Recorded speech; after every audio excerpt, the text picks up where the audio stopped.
Next on Worcester News tonight, an inside look at historic Stearns Tavern. The building is expected to open next month. Plus, the Worcester Red Sox announce another partnership with the Worcester School, offering students different opportunities.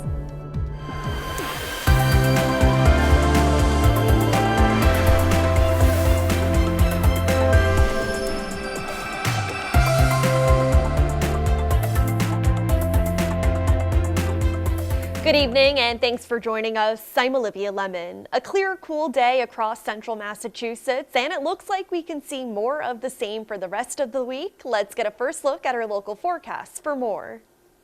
Hey there, good evening. I'm meteorologist Pamela Gardner. A gorgeous night for us once again, and we're all dry. 67 degrees by 7 o'clock. Gorgeous temperatures and cool and clear by 9 o'clock, 11 o'clock, falling down into the 50s. Overnight tonight, we stay in the 50s across central Mass. 53 in Fitchburg, 55 degrees in Worcester, 58 degrees in Boston. With the wind from the south, though, that's going to help to elevate our temperatures tomorrow afternoon. South-southwest breeze gets a little gusty from time to time, and we'll see a high of 75 in Worcester and some 80s across the area too here in Massachusetts. But in our forecast, with the warmth tomorrow, we have the rain, the showers moving in late afternoon, early evening. I'll show you the hour by hour timing. Plus the ups and downs continue. Some more 80s in the forecast and also some cooler days ahead when we could see highs back in the 60s, all coming up in your 10-day forecast. State leaders announcing tonight the 11th human case of EEE and the 4th death in Massachusetts from the virus. A Charlton man in his 70s contracted the virus. He is the 11th case. The state's Department of Public Health says another person, an Essex County resident, has died from EEE. DPH says although mosquito populations are declining at this time of year, risk from EEE will continue until the first hard frost. After years of renovation, Stearns Tavern is nearing completion. The historic building was moved to Mill Street to be preserved, facing many challenges along the way. Soon, people will be able to use it as a community space. Our Chandler Walsh joins us in Worcester now with more. Chandler.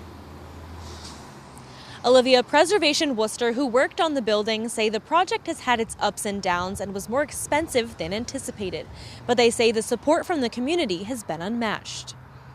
Revere up here with this ride. Centuries old, Stearns Tavern is breathing new life. The original structure, built in 1812, is almost ready after relocation and 3 years of preservation. The building was in very good shape.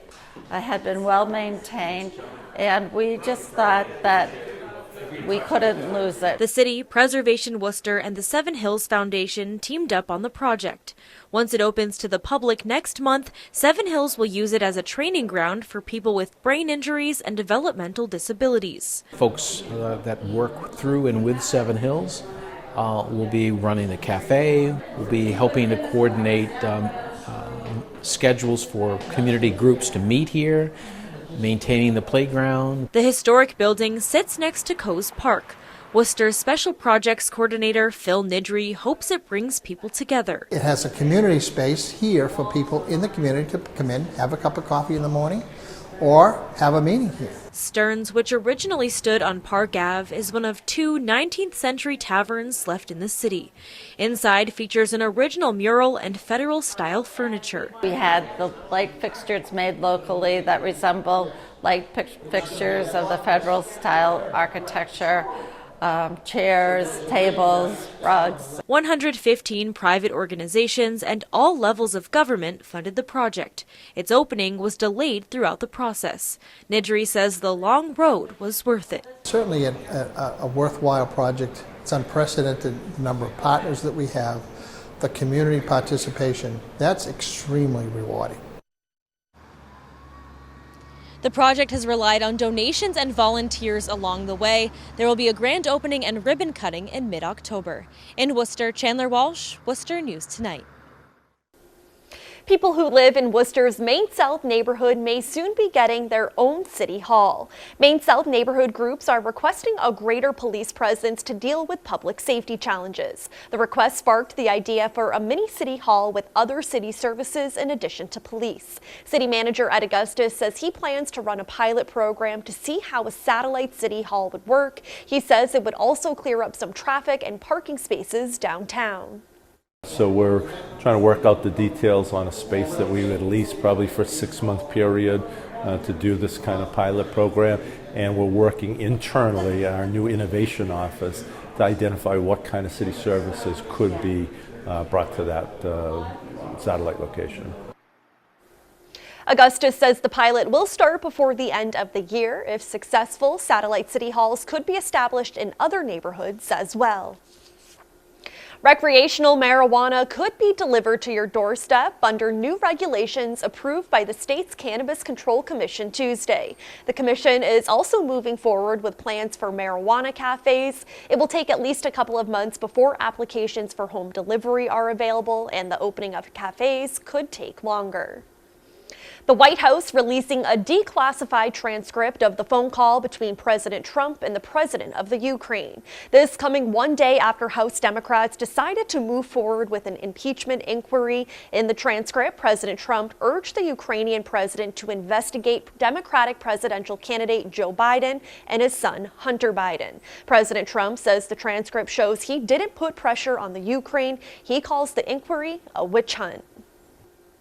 Still, many Democrats are concerned the president asked a foreign government for help against a political rival. But does it warrant impeachment? Our Erin Keating spoke with a political scientist today to get some insight. Erin joins us in the studio now to explain. Erin.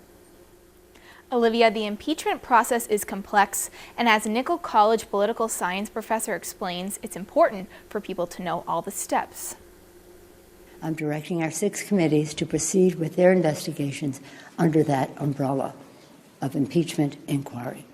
The president must be held accountable. No one is above the law. Speaker of the House Nancy Pelosi announces an official inquiry into the impeachment of President Donald Trump. The inquiry comes after a whistleblower complaint in regards to President Trump's phone conversations with the Ukraine. The president is accused of threatening to deny American support to the Ukraine government unless they investigated the family of former Vice President Joseph Biden. If the Congress believes, if the House of Representatives believes that they have evidence of potential wrongdoing, then they can declare an inquiry, which is basically an investigation. Erica Cornelius-Smith is an assistant professor of political science at Nichols College.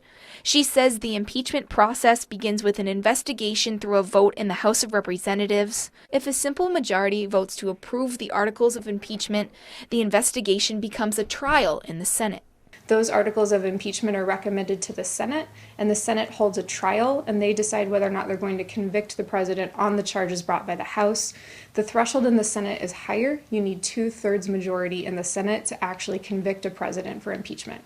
Former Presidents Bill Clinton and Andrew Johnson were both acquitted in impeachment proceedings and completed their terms in office. President Richard Nixon resigned before his trial began. Cornelius-Smith says support for President Trump's inquiry is coming from House Democrats. The Nichols College professor says the support in the Senate is a different story. In the Senate, we don't have a Democratic majority, we actually have a Republican majority. And so it would be very difficult in the Senate to convict the president unless you had strong Republican support. Cornelius-Smith says the president could be tried for high crimes and misdemeanors, but the trial will be seen as a political penalty rather than a crime. This is really more of a political penalty. So if they can justify articles of impeachment by saying something he did violates the Constitution, those high crimes and misdemeanors or treason or bribery, then that's sufficient for Congress to go ahead and recommend that Senate have a trial. It's unclear how long the inquiry will take, but government services will go on while these investigations are happening. In studio, Erin Keating, Worcester News Tonight. A statewide celebration discusses culture and gender diversity of people in the court system. Dozens gathered at the Worcester County Courthouse for the 3rd annual Cultural Appreciation Week event. The day looks at the diversity among court users, staff, and area residents. Organizers say the goal is to unite and educate court employees around issues of diversity and inclusiveness, as well as enhance services for court users. We're all from different departments and we're all unique in what we do. This is a great way to get us all together, to show all walks of life. We all have all different diverse groups within this organization, and I think it's just a great time to celebrate our heritage, our cultures. The event started as a one-day celebration in 2017. Last year, more than 80 courts and community correction centers across the state participated.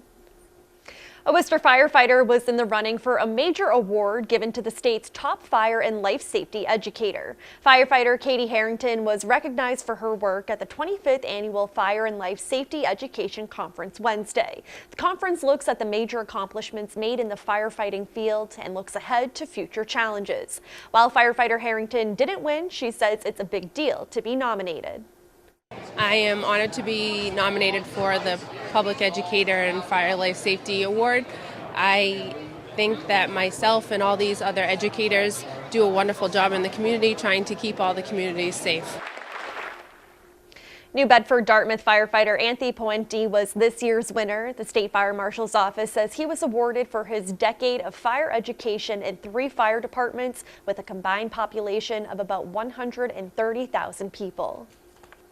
The Worcester Red Sox announced another partnership with the local school. The team announced Worcester Academy is their official independent school partner. Students were surprised with the announcement this morning at a pep rally. Pawsox President Dr. Charles Steinberg says the partnership will provide students with internships and potential job opportunities with the team. We know that Worcester has told us how excited the city is about Polar Park, but you could feel it with these students. And we don't want them to observe it. We want them to participate. We want them to be a part of it. Having partners like the Worcester Red Sox allows us to do things that we're not able to do so easily elsewhere. They're willing to open their doors to us every day of the year to welcome students who are studying all different subject matters and make it part of their regular educational experience at the school. And Worcester Academy's baseball team will also be able to play at Polar Park when it opens in 2021. Worcester's first subscription winery is now open for business. The Sail to Trail Wine Works allows customers to order wine online as part of a subscription service. It's called the Ladder 7 Club and offers discounted rates, birthday rewards, and prime shipping fees for members. The club is named in honor of founder Chris Simpson's grandfather, a former Worcester firefighter. He says the different types of memberships are named after firefighter terminology. It's, sort of the Amazon experience. Every 3 months you get wine delivered right to your door. You can order wines anytime you want as a club member, and you get whatever the discount is that's associated with your particular club membership. Simpson will also be hosting wine tastings for customers to test the different wines before they order them.